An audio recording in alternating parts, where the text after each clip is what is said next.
Assalamualaikum warahmatullahi wabarakatuh. Perkenalkan, nama saya Anis Hidayatus Soleha dari kelas 12 F10. Di sini saya akan menyampaikan tokoh, penokohan, dan sinopsis dari cerita hikayat. Baik, di sini saya akan menyampaikan tokoh dan penokohan, yaitu ada si miskin atau dikenal dengan Maharaja Indra Angkasa yang bersifat baik, tangguh, dan penyayang istri.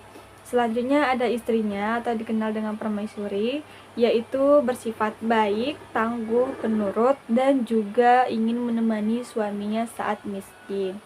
Selanjutnya ada kedua putra dan putri dari Maharaja, yaitu ada Putri Nila Kusuma dan juga Putra Marakrama. Selanjutnya ada penduduk negeri Antah Berantah yang dikenal dengan kejam dan jahat dan suka menindas orang-orang yang lemah. Selanjutnya juga ada Raja Batra Indra yang dikenal dengan jahat dan juga kejam. Selanjutnya juga ada Nenek Kebaya yang dikenal dengan penolong dan juga baik. Selanjutnya ada Putri Cahaya Khairani dan juga ada Putra Makabasari. Si miskin ini menceritakan seorang pria yang hidupnya susah dan sering dihina. Beliau tetap bersabar dan terus berdoa kepada Tuhan. Suatu hari, karena kesabarannya, hidupnya berubah menjadi kaya dan mempunyai tahta. Pada suatu hari, ia termakan oleh omongan seseorang sehingga ia mengusir kedua anaknya. Setelah ia mengusir kedua anaknya, keadaan istana semakin hancur.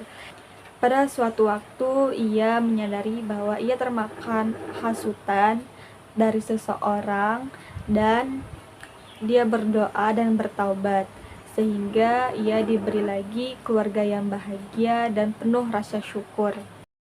Pada suatu hari, hiduplah sepasang suami istri yang dikutuk miskin oleh Raja Batra Indra.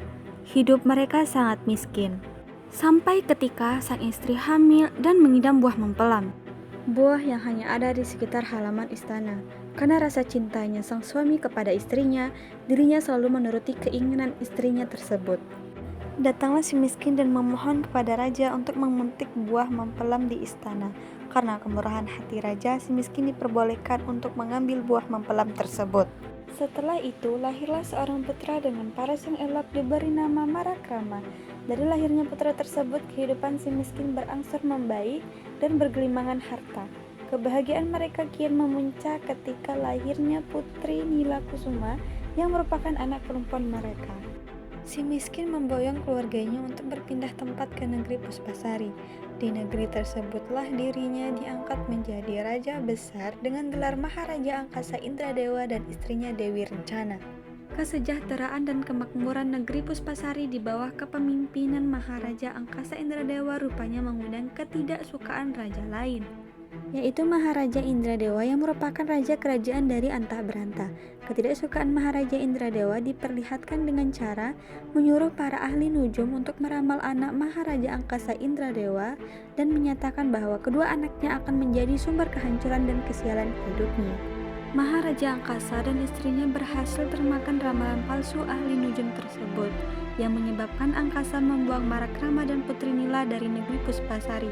Kondisi kerajaan menjadi runtuh berantakan dan tidak karuan, serta orang tua Marakrama menjadi miskin kembali. Di tengah perjalanan tanpa tujuan, kedua kakak beradik itu pun berteduh di bawah pohon untuk beristirahat sejenak.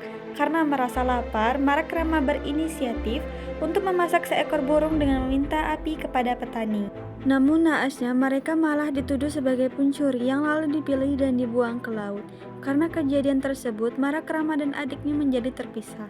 Putri Nila Kusuma terdampar yang lalu ditemukan oleh Raja Makibasari yang merupakan putra mahkota dari kerajaan Panggil dengan Cahaya. Nila dibawa ke istana untuk dipersuntingnya dan menjadi permaisuri dengan gelar Putri Mayang Mangurai. Sedangkan Marakrama terdampar di pulau yang dihuni oleh raksasa untuk dijadikan santapan. Marakrama tidak sendiri melainkan raksasa juga mencuri Putri Cahaya Kirani. Sebelum berhasil dijadikan santapan, raksasa tersebut berhasil dibunuh oleh Marakrama. Setelah itu, keduanya mencari kapal untuk pergi dari pulau tersebut, dan mereka menumpang kapal saudagar menuju negeri Palingan Cahaya, tempat asal Putri Cahaya Kairani. Hal tersebut tak berjalan mulus sebab kapal yang mereka tumpangi ternyata menyukai Putri Cahaya yang membuat Putri Cahaya disekap di kapal dan Marakrama dibuang ke laut.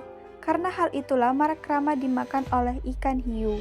Tetapi karena bantuan burung Raja Wali milik Nenek Kebayan yang memberitahu bahwa ada Marakrama di dalam perut ikan hiu, burung itu meminta Nenek Kebayan untuk membelah perut ikan hiu dengan perlahan, sehingga Marakrama dapat selamat dan keluar dari ikan hiu tersebut. Setelah kejadian itu, Marakrama bekerja bersama Nenek Kebayan sebagai perangkai bunga yang ternyata bunga tersebut disukai oleh adiknya dan juga Putri Cahaya Kairani. Karena itulah Marakrama bertemu dengan adiknya yaitu Putri Nila Kusuma. Lalu Marakrama dan adiknya bersamitan kepada Kairani untuk datang kembali ke Puspasari menemui kedua orang tuanya. Dari kejadian itu Marakrama diangkat menjadi raja di negeri Puspasari menggantikan ayahnya.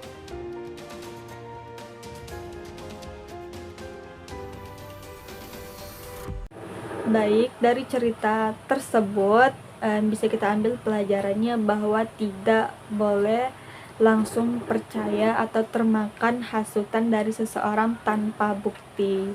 Jadi segitu aja videonya, saya akhiri dengan wassalamualaikum warahmatullahi wabarakatuh.